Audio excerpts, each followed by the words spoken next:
perkenalkan nama saya Selvi Hong dari kelas MC1N2. Pada video ini saya akan membahas tentang cinta tanah air. Namun ada kaitannya nih dengan pandangan Buddhis. Yuk, mari kita simak video berikut ini.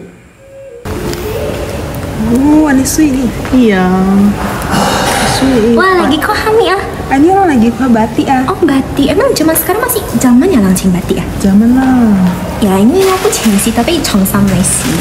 Emang cumi orang ai ceng batik ah? Orang sudah sih aicennya. Oh, cinta tanah air lah. Ya. Tapi ya sih, memang orang tuh akan mendalami cinta tanah air juga kan. Karena kan itu kan budaya Indonesia lah yang harus orang lestarikan. Tapi tongkime remaja-remaja kacau sih lang ai ceng batik. Iya sih.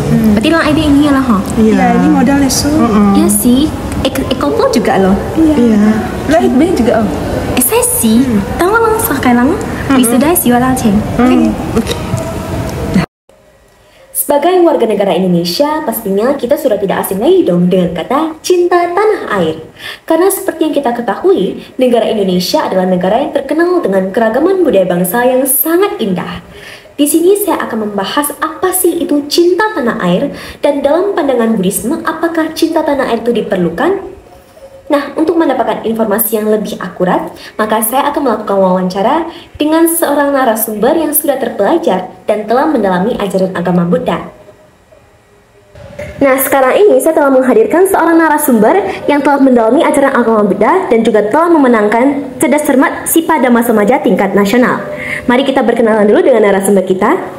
Perkenalkan, saya Stephenson Timothy, seorang alumni dari SMA Dr. Wahidin Sudirohusodo, Medan. Baik, kepada Stephenson Timothy, ini ada beberapa pertanyaan ya mengenai tema cinta tanah air dan kaitannya dengan pandangan agama Buddha. Nah, pertanyaan pertama, menurut Anda apa sih definisi cinta tanah air itu? Menurut saya, cinta tanah air adalah suatu perasaan yang timbul pada diri seorang warga negara Indonesia untuk membangun, memajukan, dan juga melindungi negaranya dari ancaman-ancaman.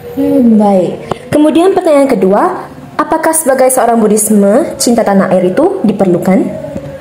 Menurut saya, sebagai seorang Buddhis, cinta tanah air tidak diperlukan. Mengapa demikian? Nah, karena meskipun cinta tanah air tidak diperlukan, dia itu sebagai seorang warga Indonesia, cinta tanah air justru diperlukan. Nah, agama Buddha meskipun mengatakan cinta tanah air tidak diperlukan, dia itu tetap membantu kita untuk membangun perasaan cinta tanah air. Kenapa saya katakan seorang Buddhis tidak memerlukan perasaan cinta tanah air? Karena pada dasarnya agama Buddha tidak memandang perbedaan-perbedaan negara. Bahkan di dalam agama Buddha justru tidak ada yang membahas tentang negara. Karena pada masa Sang Buddha sedang membabarkan khotbahnya, di saat itu yang ada adalah masa kerajaan. Maka dari itu cinta tanah air justru belum merupakan konsep di sana. Baik, terima kasih. Kemudian pertanyaan selanjutnya, apakah ada sutta Buddhis yang pernah Anda baca mengenai cinta tanah air?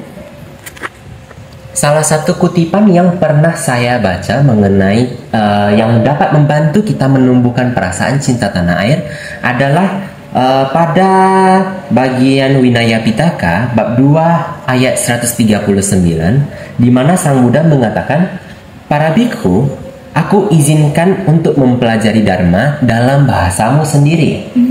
Kutipan ini justru sangat sesuai dengan yang kita kenal sebagai Sumpah Pemuda, terutama baris ketiga ya, di mana mereka mengatakan, kami putra-putri Indonesia menjunjung bahasa persatuan, bahasa Indonesia. Iya, benar. Ya, maka dalam hal ini agama Buddha sangat menganjurkan kita untuk mempelajari agamanya dalam bahasa sendiri agar lebih memahami pelajaran agama Buddha tersebut. Baik, dimengerti. Kemudian pertanyaan terakhir, apakah ada dampak negatif dari cinta tanah air jika dihubungkan dengan ajaran Buddhisme? Kembali ke kutipan saya yang tadi, untuk menerjemahkan khotbah Sang Buddha dalam bahasa Indonesia, maka jika kita tidak berhati-hati atau tidak bagaimana saya bilangnya ya, tidak melihat anjuran para ahli bahasa dalam menerjemahkan hal tersebut bisa jadi dia akan melenceng dari inti ajaran Buddhanya. benar. Namun jika kita dengan bertanggung jawab melakukan hal itu, kita bisa memperluas wawasan agama Buddha dalam negara kita sendiri. Menurut saya seperti itu. Baik. Berarti dapat kita simpulkan ya bahwa seorang warga negara Indonesia itu yang beragama Buddha akan sangat didorong oleh pandangan Buddhisme untuk memiliki rasa cinta tanah air. Baik, terima kasih atas narasumber kita Stephen Santimoti. Terima kasih memiliki saya di sini ya.